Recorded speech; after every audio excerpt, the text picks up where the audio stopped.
In this podcast episode, AJ Pasciuti shares his remarkable journey through the Marine Corps, from enlisting as a young man to becoming a scout sniper and later a reconnaissance Marine. He discusses his combat deployments in Iraq and Afghanistan, including the hunt for Juba, the deadliest enemy sniper during the Iraq War. Pasciuti opens up about the realities of war, leadership, the costs of combat, and the brotherhood forged in battle. The conversation also touches on masculinity, military culture, political decisions affecting war, his experiences hosting the Combat Story podcast, and the value of service and community for veterans. AJ Pasciuti grew up in Sunnyvale, California, the son of immigrant parents, an Italian father, and an Argentinian immigrant stepfamily.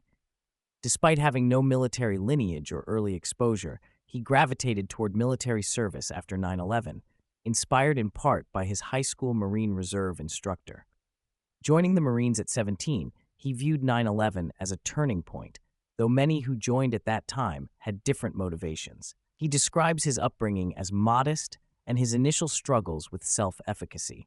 Pasciuti's entry into the Marine Corps was challenging, including a tumultuous boot camp experience and early training in the infantry, where quality control was often inconsistent.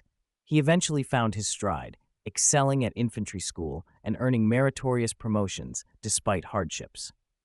Pasciuti deployed to Iraq 3 times during Operation Iraqi Freedom, starting with the 2003 invasion.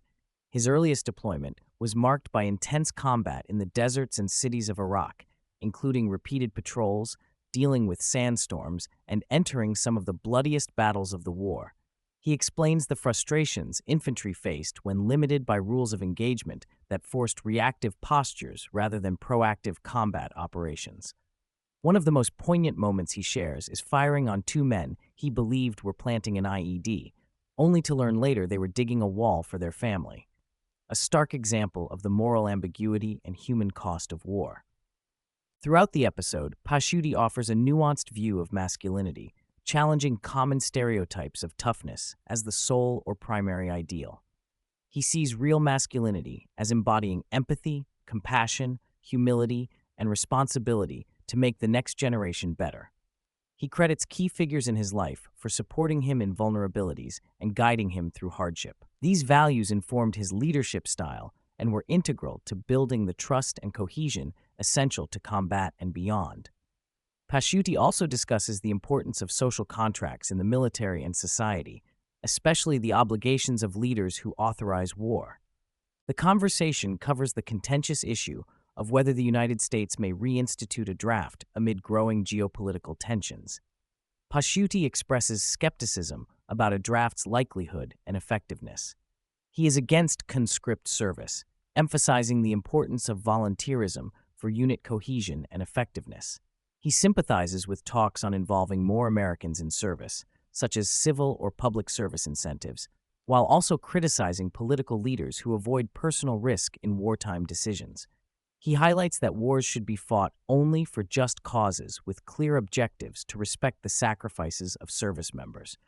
His experiences solidify a personal anti-war stance, though not a stance against serving when called upon. Pasciuti hosts the Combat Story podcast, which preserves and amplifies veterans' voices, highlighting their stories of camaraderie, loss, leadership, and sacrifice. He took over the helm from Ryan Fugit, a CIA officer and pilot, after participating as a guest.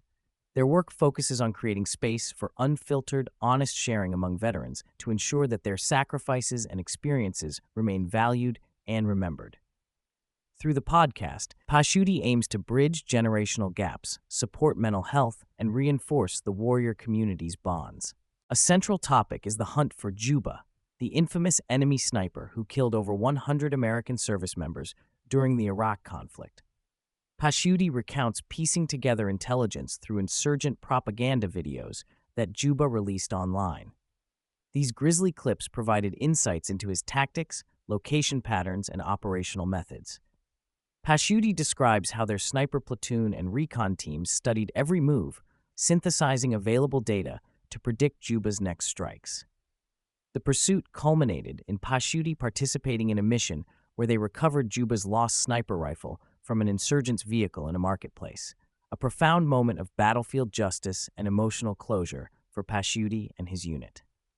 After initial combat experience, Pasciuti was accepted to Marine Scout Sniper School, despite early challenges meeting physical requirements. With mentorship and rigorous training, he graduated honorably and was chosen as instructor's pick.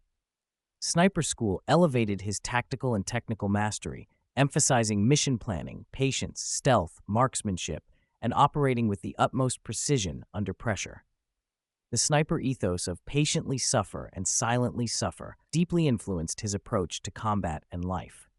The award of a hog's tooth symbolized reaching this elite status, representing both achievement and the deadly responsibility carried by Marine snipers. Pasciuti later transitioned to Reconnaissance Marines, inspired by a desire to expand his capabilities and serve in more challenging roles. He describes Recon's historical origins tied to amphibious operations and special skills such as long-range reconnaissance, small unit tactics, and amphibious insertion. Recon Marines operate in small cohesive teams with high reliance on each other, emphasizing versatility and initiative. Pasciuti deployed to Afghanistan with 3rd Recon Battalion, where he gained unique experience working alongside British SAS forces in southern Helmand Province. He details the grueling mountain patrols, operational hardships, inter-service rivalry, and the ethos of heavy reliance on and responsibility for the 0311 infantry Marines they support. Pasciuti recounts deployments in the southern Hindu Kush, highlighting the complexity and brutality of the Afghan environment. Combat in this mountainous and cold terrain involved long patrols, reliance on coalition air support, and dealing with an adaptive and tenacious enemy.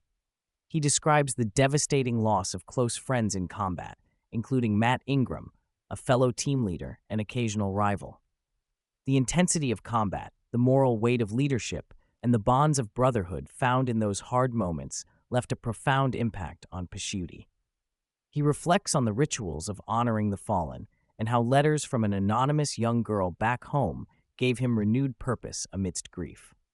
The episode weaves recurring themes about the honor and sacrifice within the military community. Pasciuti stresses that those who serve do so out of loyalty to each other rather than ideology or politics.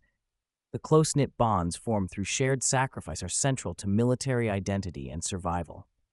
He critiques political interference in warfare, the complexity of modern rules of engagement, and the heavy burden placed on young troops expected to make life-or-death decisions. He also highlights the challenges veterans face reintegrating and the importance of community support and remembrance, such as through nonprofit groups dedicated to recon and infantry Marines. Pasciuti shares deeply personal stories of loss, survivor's guilt, and the ongoing struggle to reconcile the realities of combat. He speaks candidly about his own battles with post-traumatic stress and substance abuse after deployments. Central to his healing was community, fellow Marines, family, and unexpected connections, such as a letter from a Bay Area schoolgirl. Leadership lessons throughout his career emphasize empathy, resilience, and the duty to carry the person behind you. His experiences informed his post-military engagement in veteran support nonprofits and storytelling platforms. Throughout the conversation, Pasciuti offers advice for the next generation of warriors: to be mindful, to live for their comrades, and to carry forward the legacy of those lost. War is described not as glory, but sacrifice and responsibility, requiring constant reflection and courage. He warns young troops to consider the weight of their decisions and the lifelong impact of combat.